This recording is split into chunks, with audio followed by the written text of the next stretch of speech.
Padua, Italia, invierno de 1609. Un matemático observa la luna. Se hará célebre con el nombre de Galileo. 3 meses después, recoge sus hallazgos en un librito en latín. Impreso a toda prisa, es cargado en barricas y enviado a todas las cortes de Europa.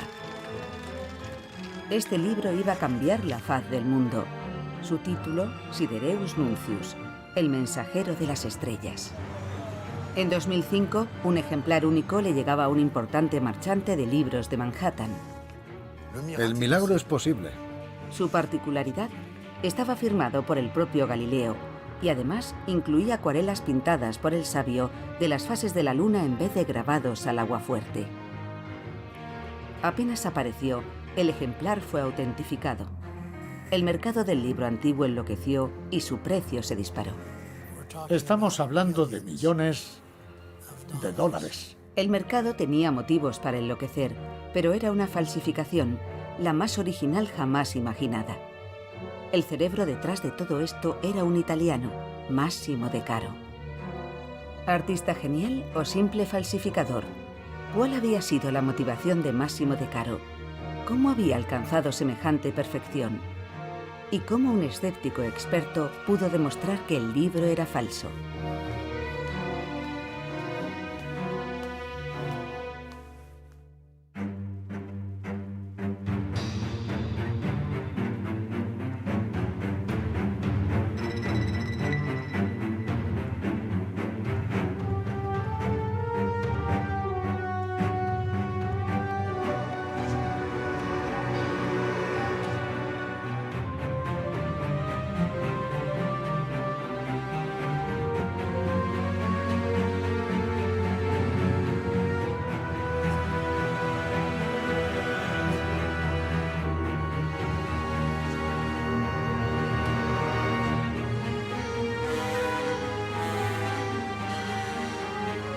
El falsificador que amaba demasiado a Galileo.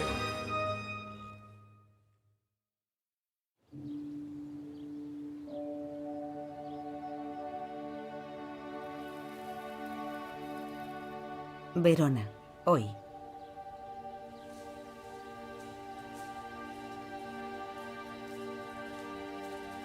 Este hombre se encuentra bajo arresto domiciliario, igual que en su día lo estuviera Galileo en su casa, en las colinas de Florencia, al final de su vida.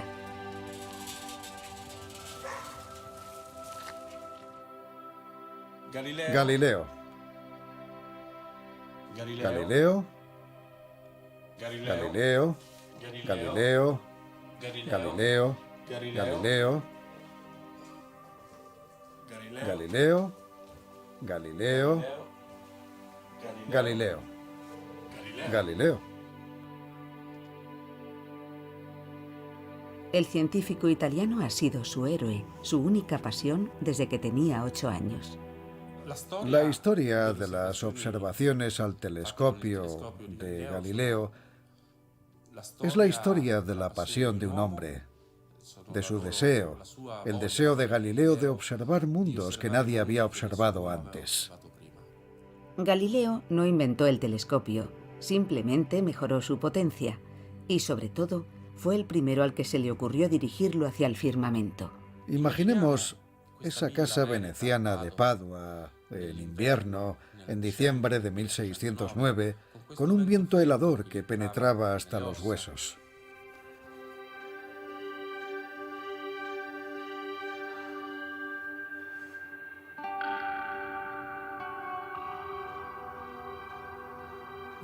Hay que recordar que los telescopios en aquella época eran muy primitivos. El propio Galileo, respecto a su telescopio, tenía que darles instrucciones a los observadores y enseñarles qué buscar para que pudieran ver algo. Galileo había observado que los planetas se movían, que la Luna tenía valles, montañas y fases, y que Júpiter tenía 4 lunas que giraban a su alrededor.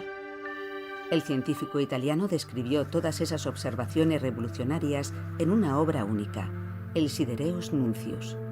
La Tierra había dejado de ser el centro inmóvil del universo. El geocentrismo de Aristóteles y Ptolomeo se desmoronó. La fe cristiana estaba amenazada. El mundo se volvió loco. Lutero ya había condenado a Copérnico. Los papas Pablo V y Urbano VIII condenaron a Galileo por herejía. Murió bajo arresto domiciliario tras renunciar a sus convicciones científicas para evitar la hoguera. Su crimen, sus libros. 4 siglos después, Massimo de Caro conseguirá que el mundo vuelva a enloquecer. Su crimen, un libro también, pero falso.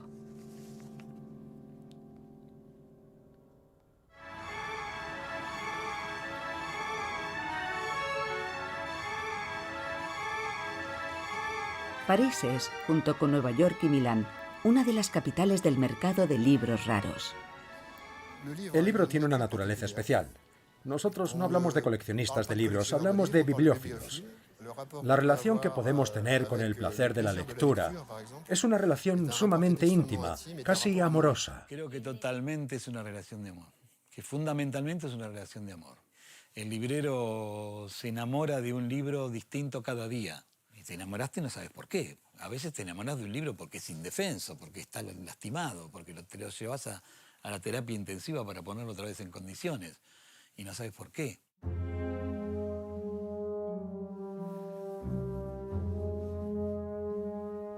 A veces hablo en las escuelas a niños de todas las edades. Les pongo una venda y les pido que toquen páginas impresas con caracteres tipográficos. Dependiendo de su antigüedad, sentirás en mayor o menor medida la profundidad de los caracteres.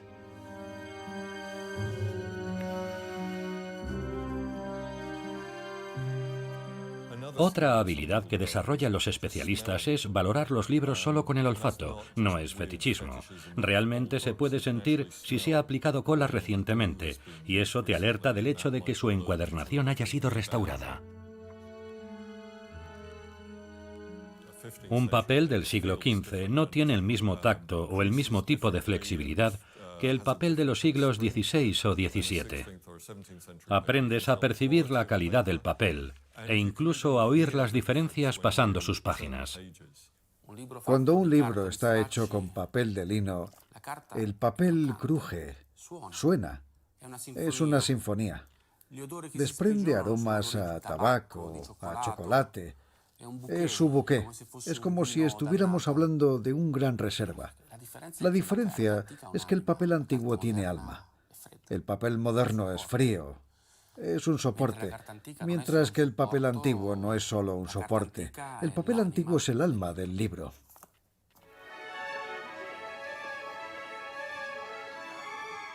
El mercado del libro raro tiene sus pasiones, sus códigos, sus principios y sus obras de culto.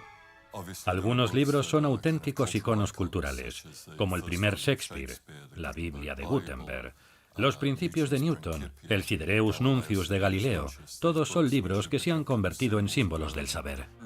El libro más buscado, más famoso, es la Biblia de Gutenberg. Solo existe una 50 de ejemplares, principalmente en bibliotecas públicas. El último ejemplar que salió a la venta fue adquirido, lo cual es muy simbólico, por Bill Gates. El valor de un libro antiguo en el mercado depende de varias cosas: la fecha de su primera edición y el número de sus ejemplares, el impacto que haya tenido en la historia de la humanidad y el hecho de que sea un título que falte en una colección famosa. Cualquier aficionado, cualquier comerciante o visitante de un salón del libro espera descubrir de repente algo que lleva buscando mucho tiempo y que jamás creyó que podría encontrar. Todos los libreros o expertos siempre soñamos con encontrar algo milagroso.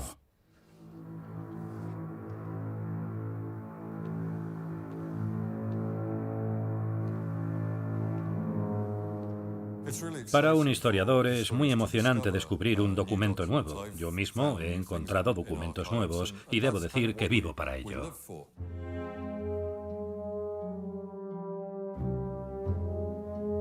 El primero que pone sus manos en el libro que el mercado lleva siglos esperando, lo gana todo: el dinero, la gloria y la reputación.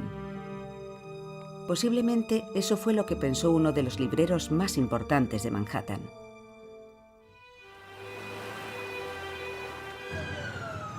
Marzo de 2005. Dos italianos tienen una cita en Martha and Lance, en el centro de Manhattan.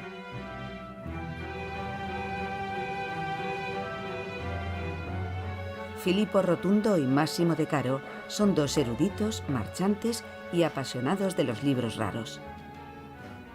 En esta profesión todo se basa en la confianza.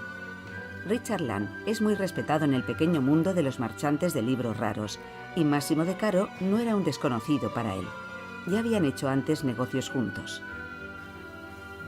Aquel día le llevaban un tesoro, un libro que podía ser más valioso incluso que la Biblia de Gutenberg.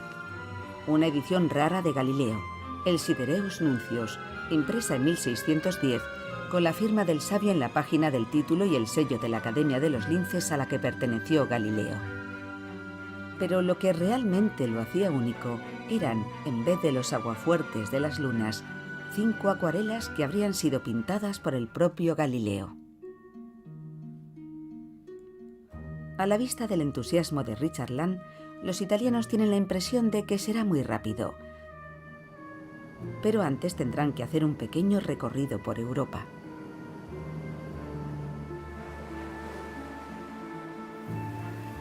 Mar del Norte, verano de 2005.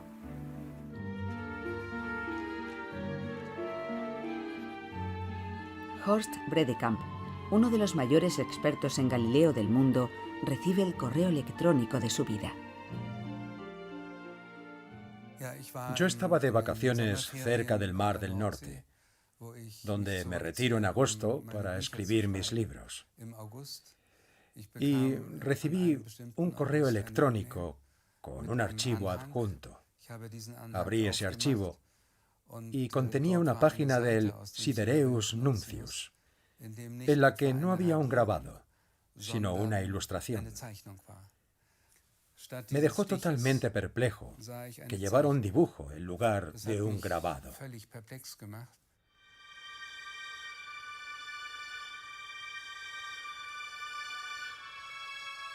Y entonces le escribí al propietario. Es muy intrigante, le comenté, pero no me interesa. Seguramente se trate de una falsificación. Y me contestó que él era un experto especializado en libros, que había visto muchas falsificaciones y que, por experiencia, podía asegurarme que no era una falsificación. Yo le dije, bien, entonces, cuando regrese, tomaré un vuelo a Nueva York, pero a mi costa, porque no quiero comprometerme.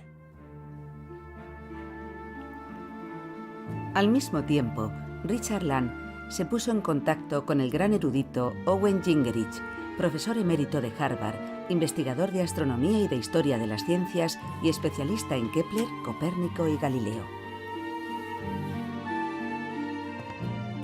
En 2005 me trajeron un ejemplar del Sidereus Nuncius de Galileo aquí, a mi despacho. Un marchante de libros raros de Nueva York, Richard Land, y dos italianos, Rotundo y De Caro.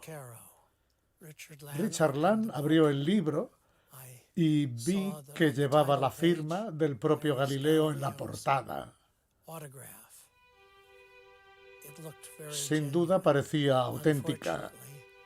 Desgraciadamente eso me engañó porque era una firma que yo había visto antes en la colección de la Biblioteca del Vaticano. Me pareció que la firma era auténtica. Richard Land quería, naturalmente, comprar ese libro. Si era auténtico y firmado por Galileo, sería un libro muy, muy valioso. Estamos hablando de millones de dólares.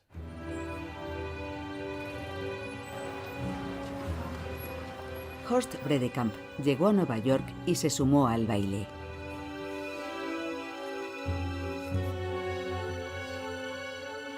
Por supuesto, comparé escrupulosamente los grabados con los dibujos.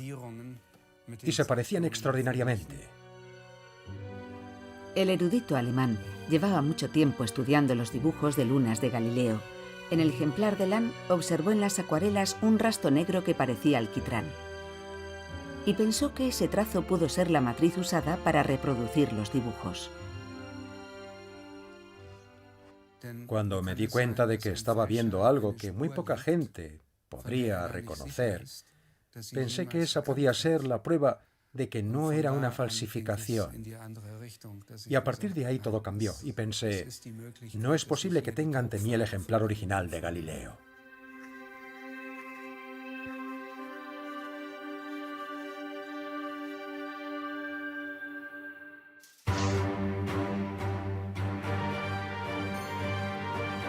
Era necesario verificar lo antes posible su autenticidad.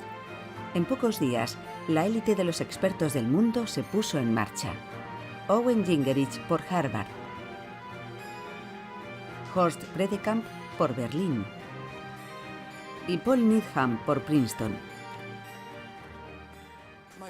Mi primer contacto con ese ejemplar tuvo lugar cuando Richard Lann, el marchante de libros que lo guardaba, me llamó para preguntarme si yo podría echarle un vistazo.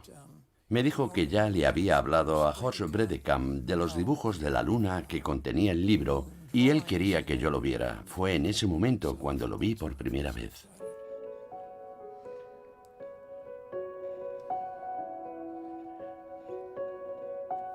Personalmente, no me interesan mucho las pruebas científicas. Yo prefiero observar cuidadosamente, a simple vista, a partir de buenas imágenes del original. Y para mí, en este caso concreto, toda la información estaba ahí.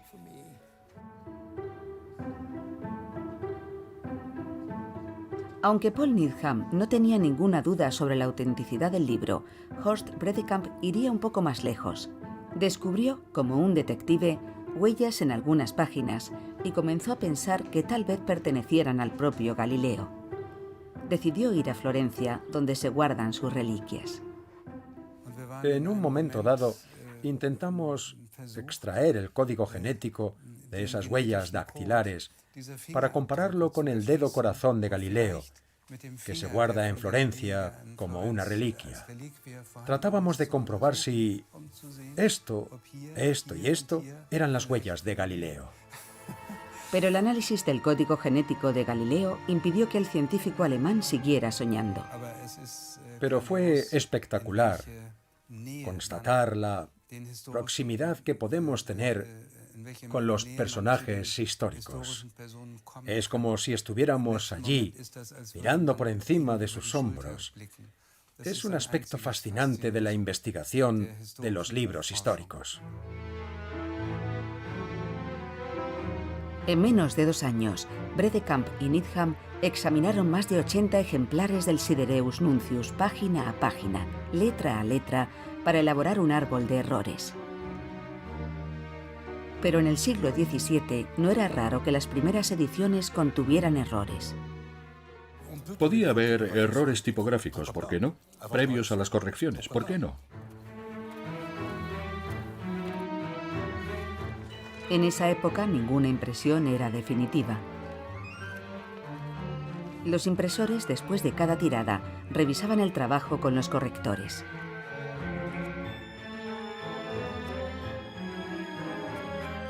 Para mí, el hecho de que haya un error en los caracteres de un título o de un texto no demuestra que sea una falsificación. En el mundo de los libros hay muy pocas falsificaciones. Es demasiado complicado. Reproducir el papel, rehacer la encuadernación, es demasiado complicado, demasiado caro. Falsificar un Warhol es mucho más rápido y más rentable.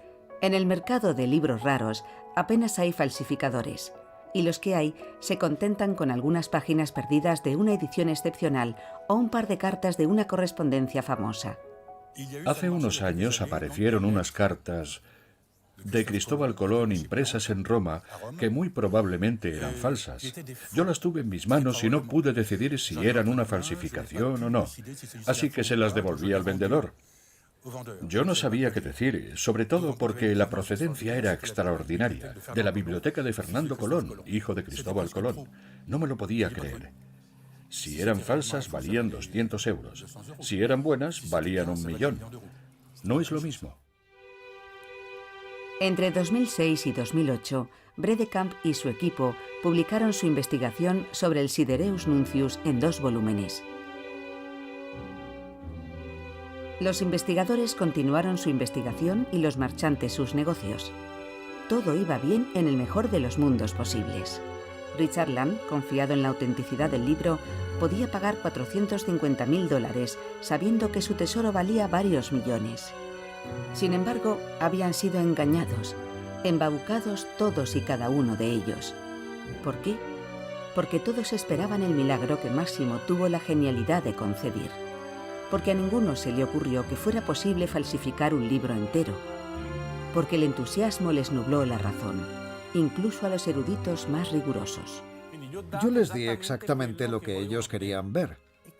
La prensa incluso llegó a cuestionar la autenticidad de las acuarelas que se encuentran en la Biblioteca Nacional de Florencia. La gente decía que las acuarelas de mi libro eran las auténticas y que las de Florencia eran una copia. Para mí, eso fue la apoteosis. Pero el golpe fatal para Máximo, que creía haber alcanzado la gloria, llegaría de un historiador del Renacimiento de la Universidad de Georgia que escribió una reseña sobre el libro de Bredekamp.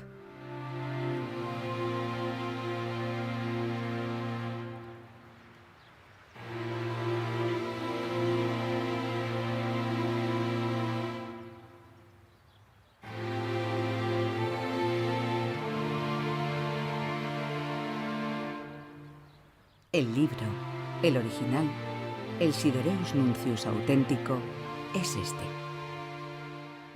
Este es un ejemplar del Sidereus Nuncius de Galileo, impreso en Venecia en marzo de 1610. Probablemente sea la serie de descubrimientos más importantes en la historia de la astronomía. No estamos en Padua ni en Florencia, sino en Oxford, con Nick Wilding, un antiguo alumno y el mayor enemigo de Máximo. Pero Nick comparte 2 cosas con el italiano: su pasión por Galileo y por los libros antiguos. Cuando aprendí italiano y comencé a leer a Galileo, me quedé maravillado por su forma de escribir. Era como leer a Shakespeare, salvo que habla de ciencia. Galileo era un maravilloso estilista de la prosa. Era divertido, directo, ingenioso e incisivo. Está muy alejado de lo que solemos imaginar que es la escritura científica. En 2012, 7 años después de la aparición del Sidereus Nuncius de Máximo de Caro, Nick Wilding se interesó por el trabajo de Horst Bredekamp y escribió una reseña sobre él en una revista especializada, The Renaissance Quarterly. Les ofrecí escribir una reseña sobre su estudio. Estamos hablando de un equipo de expertos formidable. Bredekamp es uno de los historiadores del arte más conocidos del mundo, y Paul Needham es el mejor bibliógrafo e historiador del libro. Inicialmente escribí una reseña muy elogiosa. Nick Wilding no pertenecía a la élite de los grandes especialistas en Galileo. Quizá fuera esa independencia de espíritu lo que le llevara a descubrir en el libro algo en lo que sus colegas y rivales no habían reparado. Yo creo que en el aire flotaba la idea de que era un documento que lo cambiaría todo. Y a partir del momento en el que Bredekamp publicó su primer estudio sobre esa obra, en el que explicaba que permitía una relectura de Galileo desde el punto de vista científico, yo creo que se hizo más difícil para el resto de su equipo distanciarse psicológicamente de su hipótesis y decir simplemente, ¿y si fuera una falsificación? Un giro inesperado. Durante su investigación, Nick Wilding descubrió que en 2005 otro ejemplar del Sidereus Nuncius que parecía dudoso fue retirado en el último momento de una subasta de Sotheby's. Se trataba de un ejemplar que no contenía los aguafuertes de las lunas, sino reproducciones de mala calidad. Nick Wilding me envió un correo electrónico diciendo que acababa de saber que otro ejemplar, que yo no sabía que existía, había sido subastado en Nueva York. El inglés había detectado una anomalía, un borrón sospechoso debajo de la P de la palabra privilegio de la portada y un punto encima de la letra L de Galileo. Curiosamente, aparecían de forma idéntica en el ejemplar de Lann. Así que decidí comprobar el mayor número posible de ejemplares auténticos del Sidereus Nuncius, solo para asegurarme de que esas marcas no aparecían en los libros auténticos. Sin embargo, estas eran muy claras. Después de Wilding, fue Gingerich quien empezó a tener dudas. Observa, aquí hay un problema. Antes de publicar su libro, Galileo había reproducido sus lunas en el folio de Florencia, conservado en la biblioteca de la ciudad. Todos los dibujos del Sidereus se realizaron a partir de ese ejemplar. Este fue el orden en el que Galileo dibujó sus lunas. La primera y la segunda, que no aparecerían en el libro, y después dibujó 3 lunas más, dejando un espacio en blanco. Con mucho cuidado, para no tocar los otros dibujos, giró la hoja para reproducir con más facilidad la última luna. En la copia de Lann, esa luna se encontraba un poco inclinada. Es un error que Galileo jamás podría haber cometido en el momento de hacer su libro, colocando el dibujo en esa posición, con esa rotación, porque él sabía muy bien que no era así como se veía la luna. ¿Cómo Máximo pudo cometer semejante error? ¿Intentó tal vez reproducir el folio de Florencia de la forma más fiel posible para acercarse un poco más a Galileo? Las dudas hicieron acto de presencia. Las pistas empezaban a acumularse y Richard Lann pidió una segunda opinión. Desconozco si alguien, en aquel momento, pensó que el libro en su conjunto era una falsificación.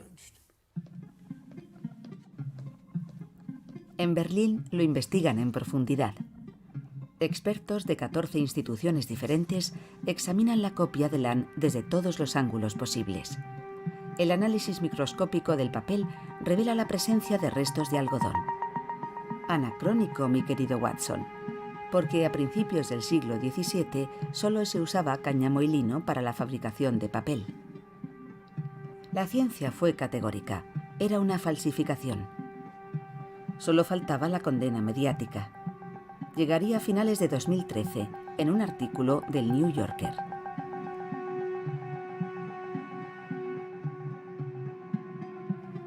Es una falsificación.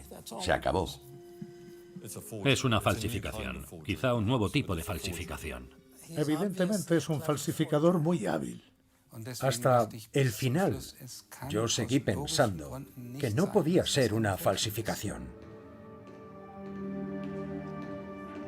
Cuánta inteligencia malgastada. ¿Y por qué?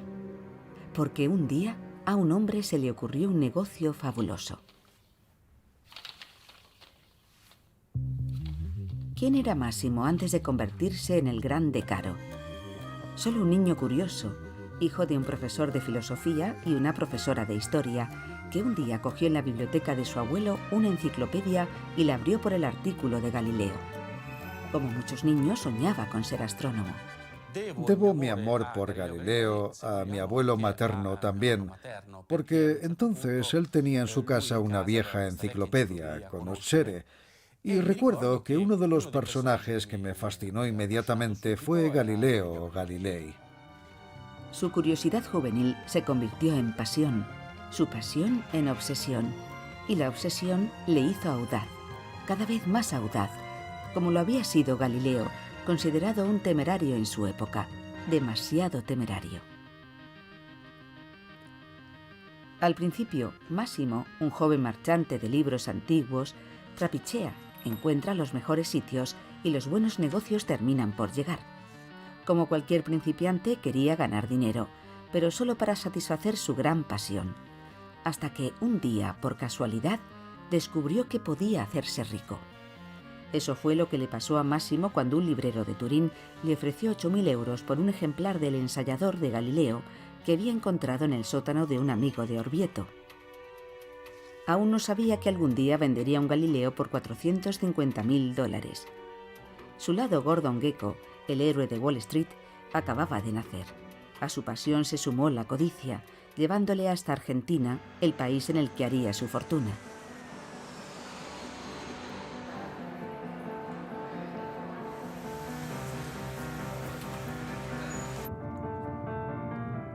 Máximo pasaba una semana al mes en Argentina.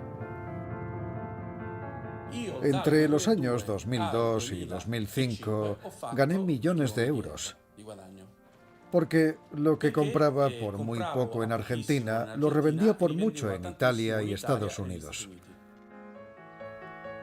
Máximo se formó recorriendo las librerías y las ferias de todo el mundo, buscando siempre el objeto último de su deseo, una primera edición de Galileo. Mi único objetivo era poder satisfacer mi pasión. Comprar y vender libros, comerciar con ellos.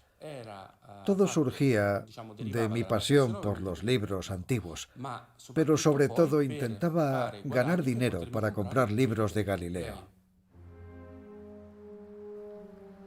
Lugano, 2003. En esta pequeña localidad suiza, Máximo daría el golpe del siglo. Aquí se escondía un tesoro, el segundo tomo de las obras completas del filósofo Plutarco en una edición de 1470. Un incunable, es decir, un libro impreso antes de 1501.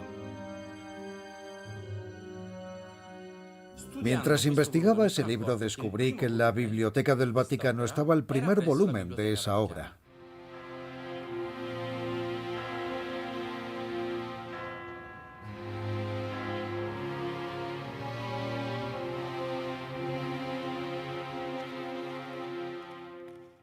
No es una biblioteca cualquiera.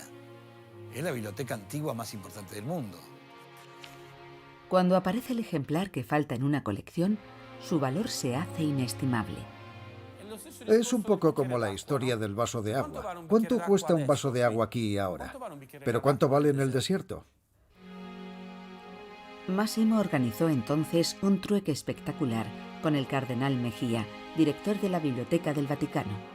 El Plutarco que les faltaba, más 70 incunables, a cambio de 2 libros extraordinarios y 3 primeras ediciones de Galileo. La copia Barberini de los diálogos de Galileo. La copia personal del Papa, del mismo Papa que condenó a Galileo. ¿Cómo es posible que accedieran a renunciar a esa obra? La única razón que se me ocurre es que alguien de dentro del Vaticano estuviera tan encantado con Máximo de Caro que no se diera cuenta de que era un pésimo negocio. Oí es que este Máximo de Caro tenía una relación muy fluida con el cardenal Mejía. Eso es lo único que yo oí. No lo leí ni me lo dijo. Oí como puedo oír otro tipo de cosas relacionadas con el mundo del libro. Máximo se convirtió en sospechoso de saquear el patrimonio cultural de la humanidad. Puros celos de marchante sin audacia, contestó. Hay que decir que esa operación que hice con el Vaticano despertó de inmediato muchas envidias entre otros libreros. Hasta tal punto fue así que algunos me denunciaron ante la policía por expolio del patrimonio cultural, dando a entender que yo había robado esos libros de la Biblioteca del Vaticano. Así que hubo una investigación policial, pero la Gendarmería del Vaticano les dijo: escuchen, déjenlo ya, porque todo es legal. Todo estaba en orden. Juan Pablo II había autorizado el intercambio, pero el Papa ya no estaba allí para confirmarlo. El mismo Papa que había rehabilitado a Galileo en 1992 y reconocido los abusos de la Santa Sede para obligar al erudito a retractarse de sus herejías.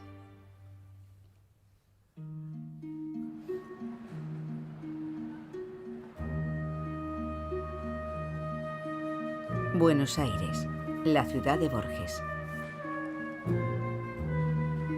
Fue aquí donde el hombre de Verona decidió montar su pequeña empresa. Hay artesanos de mucho talento y obras a muy buen precio. Y entonces se me ocurrió una idea, sobre todo después de haber leído un cuento que está incluido en la colección de Borges titulada Ficciones. En Ficciones aparece la historia de un escritor que quería reescribir totalmente el Quijote, pero no quería escribir su versión del Quijote. No, él quería escribir el Quijote de Cervantes, incluso mejor que el de Cervantes, tan perfecto que ni el propio Cervantes lo podría haber hecho. Naturalmente, la visión utópica de Borges solo es una fábula, una historia, pero esa idea, la de hacer un libro más auténtico que el original, me parecía un desafío que me cautivó. El libro más bello de Galileo desde el punto de vista científico es el Sidereus Nuncius. Para crear su obra maestra, Massimo iba a trabajar a partir de un Sidereus Nuncius auténtico, comprado a una familia argentina por $270.000.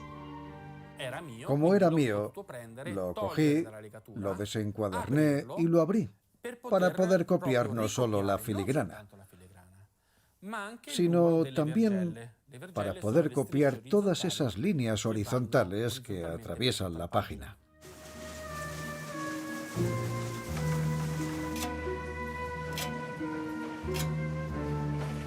Massimo, apasionado y metódico, planificó todos los pasos necesarios para la reproducción de un libro de comienzos del siglo XVII.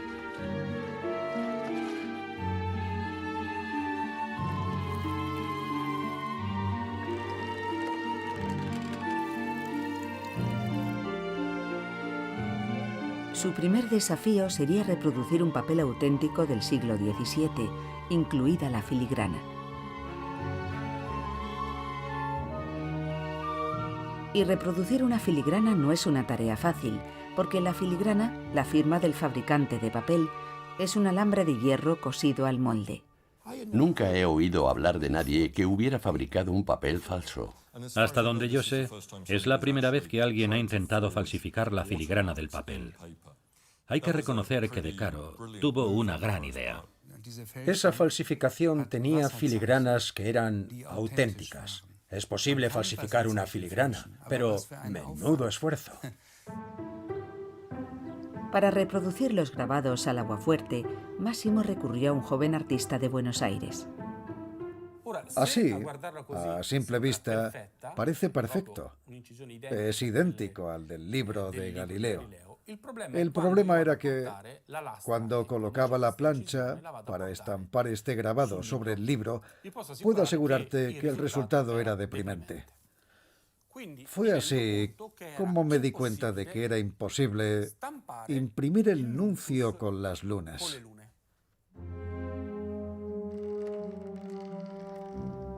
En el impecable proceso de trabajo de Massimo, apareció de repente un obstáculo imprevisto. ¿Cómo reproducir los aguafuertes de las lunas? Bien. Esto es un aguafuerte. Lo reconocemos por los numerosos pequeños detalles que sobresalen y que sería imposible hacerlos a mano, con un buril. Un aguafuerte es una plancha de cobre que se ha barnizado. El barniz se levanta con una pequeña herramienta y los lugares donde se ha eliminado el barniz, cuando metes la plancha en un baño ácido, el ácido solo atacará los lugares donde no haya barniz. Después se retira el barniz, se entinta la plancha y se hace la tirada con una prensa. Pero no hay imposibles para Massimo.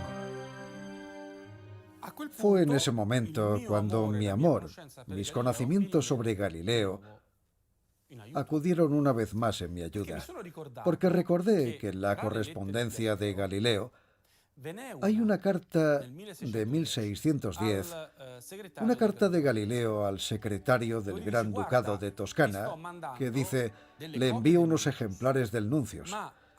Pero algunos de esos ejemplares no tenían lunas, porque el tipógrafo no las imprimió. Eso significaba que estaba históricamente demostrado que existían copias del Nuncius sin los aguafuertes de las lunas. Entonces yo pensé, perfecto, haré uno de esos ejemplares extremadamente raros sin las lunas. Aquí tenemos un ejemplar con espacios en blanco. Este es uno de los ejemplares inacabados. Este fenómeno tipográfico, origen de estas copias inacabadas, Es lo que permitió que viera la luz el Sidereus Nuncius de De Caro. Era una gran oportunidad para hacer un ejemplar muy especial del Sidereus Nuncius.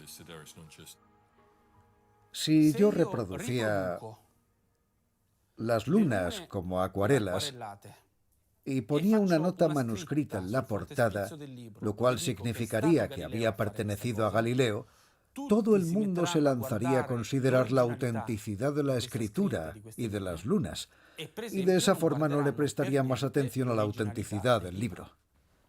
La distracción juega un papel decisivo. Si consigues distraer a alguien, puedes robarle la cartera del bolsillo sin que se dé cuenta. Para la tinta china, bastó con Argentina. Fue el propio Máximo quien la encontró en un anticuario de Buenos Aires, con el premio añadido de un trozo de carboncillo en el origen de la huella negra identificada por Horst Bredekamp. Me gasté $7.000 solo por ese trocito de carboncillo que serviría para hacer la base que hay debajo de todas las lunas, y en la tinta para dibujarlas. Tanto el carbón como la tinta negra eran del siglo XVII.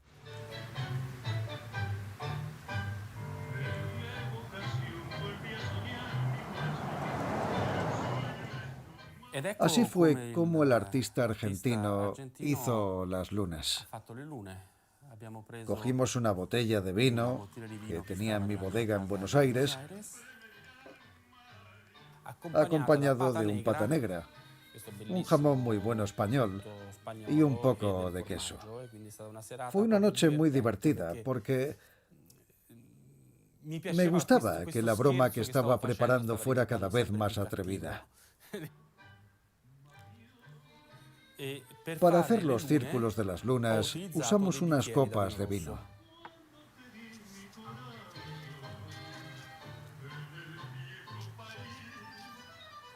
La presencia del vino en la creación del Nuncius es fundamental, porque Galileo, y esto pocas personas lo saben, nos dejó la definición más bella del vino que conocemos. Dijo que el vino es un compuesto de luz y de humor.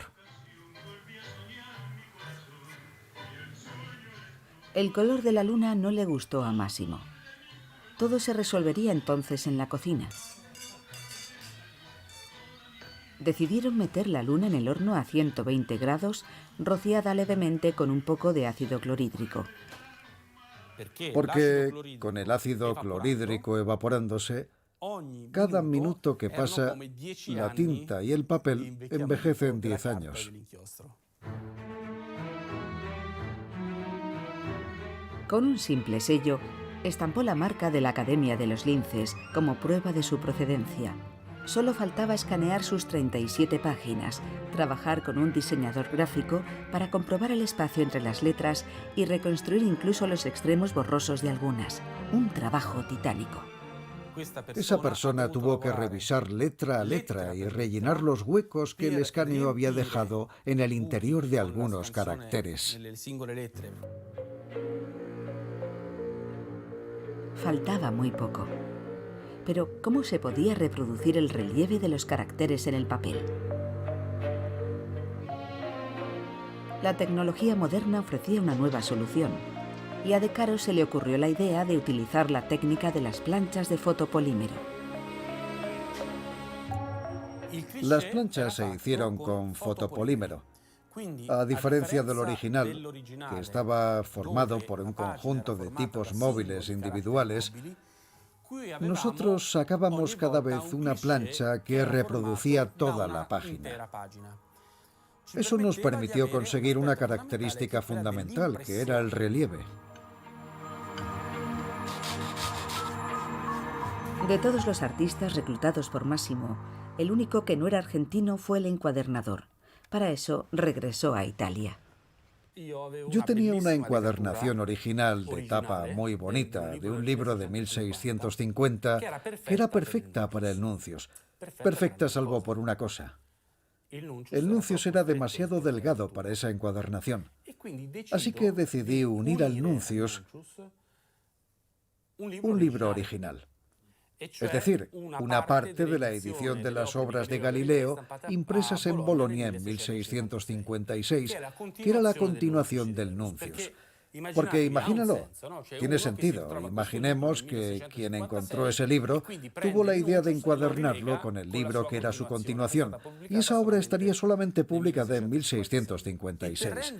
Y para que las diferentes partes del libro fueran uniformes, hice dorar los cortes, gofrados en oro, de manera que la encuadernación tuviera, una vez unidas las diferentes partes, un aspecto completamente uniforme. Llegados a ese punto, teníamos un libro más bello que el de Galileo.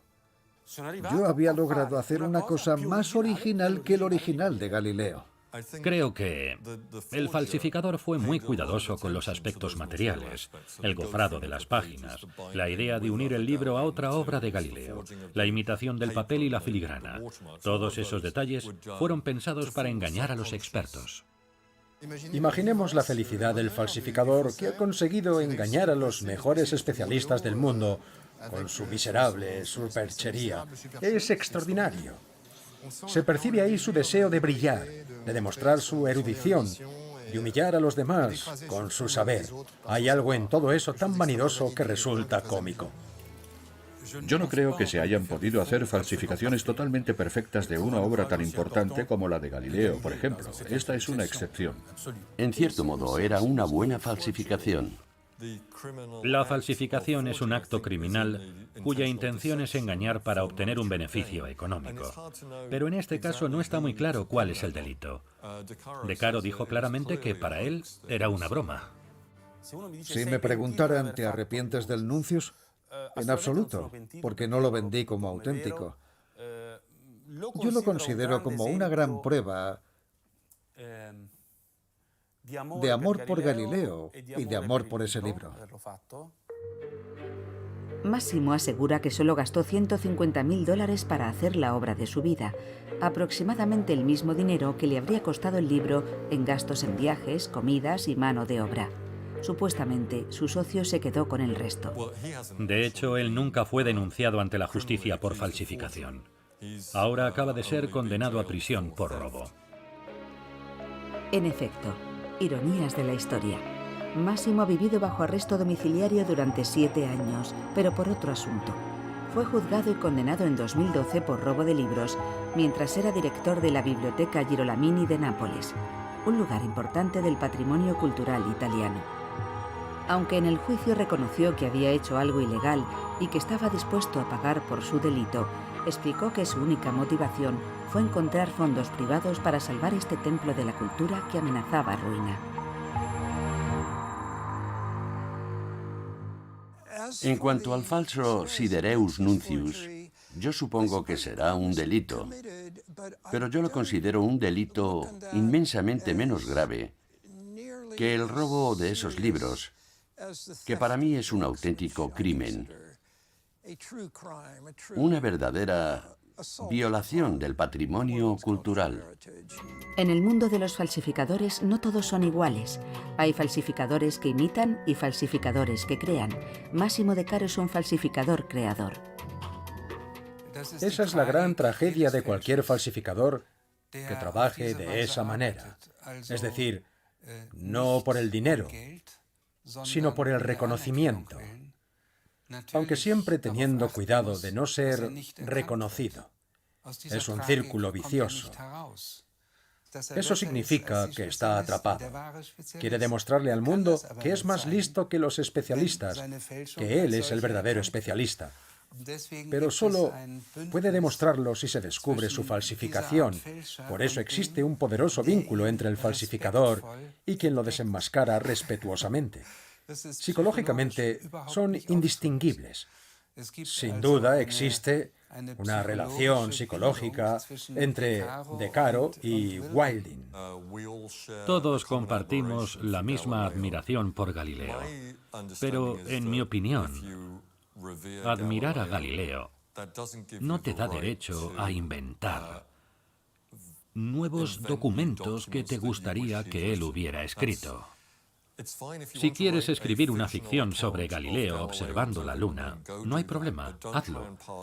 Pero no intentes hacer pasar por auténtico en el mercado de libros raros un ejemplar falsificado.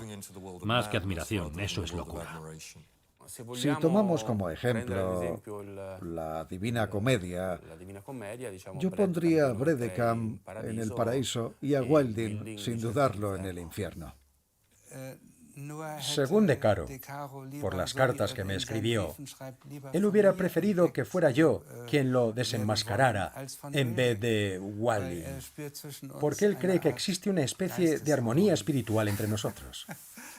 Me río porque ese era el sentido de sus cartas. En cuanto al famoso ejemplar del Sidereus Nuncius a la venta en Sotheby's en 2005, Massimo cree que podría proceder de uno de los miembros de su equipo argentino. ¿Entonces se la jugaron?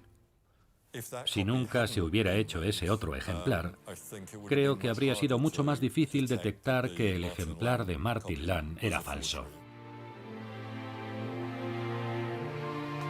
¿Qué pasaba realmente por la mente del hombre de Verona?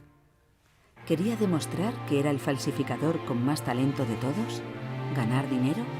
¿Desafiar al mundo académico? ¿Apropiarse un poco del genio de Galileo? ¿O llevar su amor por Galileo hasta los límites de la legalidad y de la locura? Sin duda fue un poco de todo eso a la vez. Y como decía Pirandello, uno de los autores favoritos de Massimo, a cada uno su verdad. Mientras tanto, la Tierra, indiferente a la agitación de los hombres, sigue girando. Ya giraba antes que Galileo, pero nadie lo sabía o no quería saberlo. Díganos, ¿cómo se definiría usted? Yo me defino como un coleccionista. Si quiere, un loco del coleccionismo o un coleccionista experto.